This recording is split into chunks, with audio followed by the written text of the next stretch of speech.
Andretti Global, a very successful motorsports institution across a variety of series including IndyCar, Formula E, and Extreme E, is moving forward with substantial expansion initiatives that extend beyond its present racing commitments.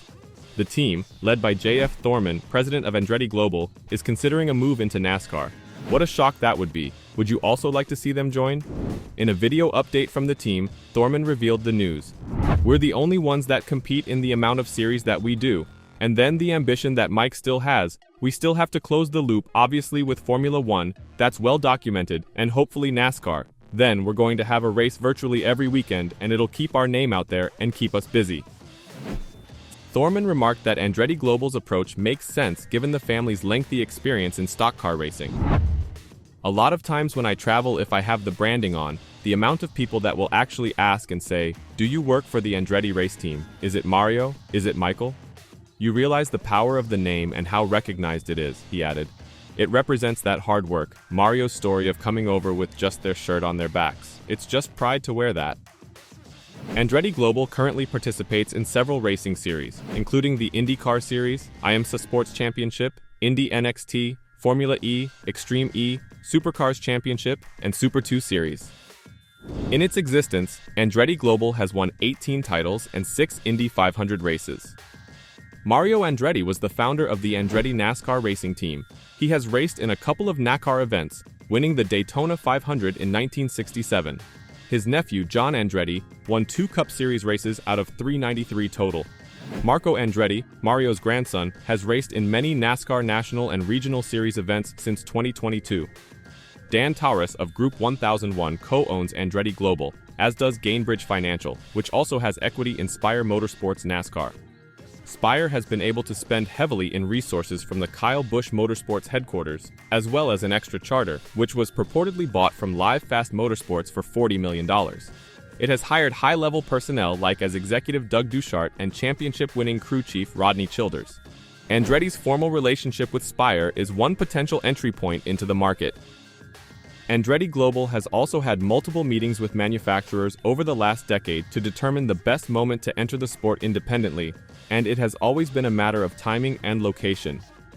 NASCAR makes perfect commercial and branding sense for the Andretti brand. Marco Andretti, Mario's grandson, has begun the transition to stock car racing after 15 years in IndyCar. Marco, the 2-time IndyCar Series race winner, described his NASCAR experience as a different beast, but sees the possibility for future races. Andretti's past track experience, with more than a dozen IndyCar outings and a best result of 6th, undoubtedly helped to his confidence. "It's still fun, it's just a different beast," he said.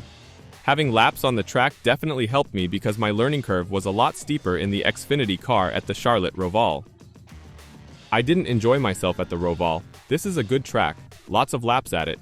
It helps I didn't have to learn the track. I couldn't get it rotating in turn 6, so I think we had 3rd or 4th potential, and there's a lot more to come from me after sleeping on it." Andretti had made one previous NASCAR start at that point, racing in the Xfinity Series race at the Charlotte Roval. He finished 36th after being involved in a mid-race incident. Andretti has raced in the 6-race SRX Series for some seasons, which takes place during the summer on small asphalt and dirt oval courses. "When I went to semi-retirement, SRX was the perfect timing for that. Doing 6 more races with my buddies, that's fun there," he said. "Running good at SRX opened my eyes into doing some other stuff. I'm really enjoying myself." Asked if more NASCAR could be in his future, Andretti said, "I'm definitely open to all of it. I think that's the beauty of my schedule. That's why I have a big smile on my face because I can still win the Golden Goose, and that's Indy 500, for me, and really take opportunities as they may come." While Andretti stated that future full-time seasons in IndyCar are doubtful, he did not rule out one in NASCAR. "I think the ship has sailed on me doing full-time IndyCar. I think what it takes to be competitive there, you need everybody pulling the same road there, and I think that ship's sailed," he said. "You know, I'll never say never to NASCAR. I'm really loving the stock car stuff, so who knows if it'll keep going. And who knows, he might even join NASCAR full-time in an Andretti NASCAR car. Do you think Andretti will join the NASCAR grid in the upcoming years? And could they bring more eyes to the sport?" Next to this new charter news, we also have a season going on, and the regular season is coming to an end, which means a few drivers will need to make significant efforts to secure a playoff position. As NASCAR takes a break for the Olympics, 12 drivers have advanced to the postseason after winning a race during the regular season. With only 4 regular season races remaining, racers like Bubba Wallace and Kyle Busch have little time to secure one of the last playoff positions. Here's a look at NASCAR's likely playoff field heading into the Cookout 400 at Richmond on August 11th. Martin Truex Jr. is one of the last 4 drivers in the NASCAR playoffs. Truex is in an excellent position since he is 108 points over the elimination line. However, he must win one of the next 4 races to guarantee that his final season as a full-time driver does not end early. Truex is due for a victory, having last won in New Hampshire in July of last year. The 44-year-old is aiming for his second Cup Series win and first since 2017. Ty Gibbs. Gibbs is in his second season in the Cup Series and has been consistent. The 21-year-old has recorded 5 top 5 finishes, up from 3 in 2023.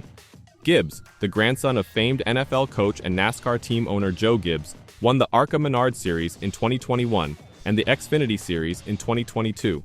He was named the NASCAR Rookie of the Year in 2023. He seems set to join the other drivers for playoffs. Chris Buescher. Buescher won 3 races in 2023 and is currently seeking for his first win in 2024. However, he has raced well this year with 9 top 10 and 5 top 5 results. The good news for Buescher is that he might qualify for the playoffs on August 11th at the Cookout 400. He raced in the event last year and won his first race of the 2023 season there. Ross Chastain. Ross Chastain aims to recapture his 2022 form. After getting 2 early wins during the 2022 regular season, Chastain had a strong playoff finish and was runner-up for the title. Chastain's most recent victory occurred at the 2023 Championship 4 race in Phoenix. However, she was no longer eligible for the playoffs. He will need to be on top of his game for the next few weeks because one driver is coming for him for the final playoff spot. Drivers not making the cut: Bubba Wallace. Wallace appears to be putting things back on track, having finished in the top 10 in 3 of the past 4 races. Wallace finished 5th last race, behind Chastain by only 7 points for the last playoff place. Wallace made the postseason for the first time last year, finishing 10th in the overall rankings. He is aiming for his first victory since finishing in first place at Kansas in 2022. Kyle Busch. Busch has had a forgettable season, with 0 race wins and 5 DNFs. If Busch wants to keep his postseason aspirations alive, he must find a way to win in Richmond. Busch has had a successful career, winning the Cup Series title in both 2015 and 2019. He has also won 63 Cup Series races, which is the 9th most total in NASCAR history. Josh Berry. Berry has a lot of work to do after finishing 20th or below in the last 3 events. Berry has showed glimpses of his potential after placing 3rd at Darlington and New Hampshire, but he needs a victory to make the playoffs in his first full-time Cup Series appearance. Berry has spent the previous 2 seasons in the Xfinity Series. In 2022, the 33-year-old finished 4th in the rankings, followed by an 11th in 2023. Michael McDowell. Michael McDowell hopes to finish strong in his final year with Front Row Motorsports. He came close to making the playoffs after finishing 2nd in Sonoma. A few weeks later, McDowell placed 5th in the Chicago Street Race. McDowell has appeared in 485 Cup Series races, winning 2. One of his triumphs occurred at the start of the 2021 season, when he won the Daytona 500. Who will be the last 4 entering playoffs? Let me know your predictions in the comments down below.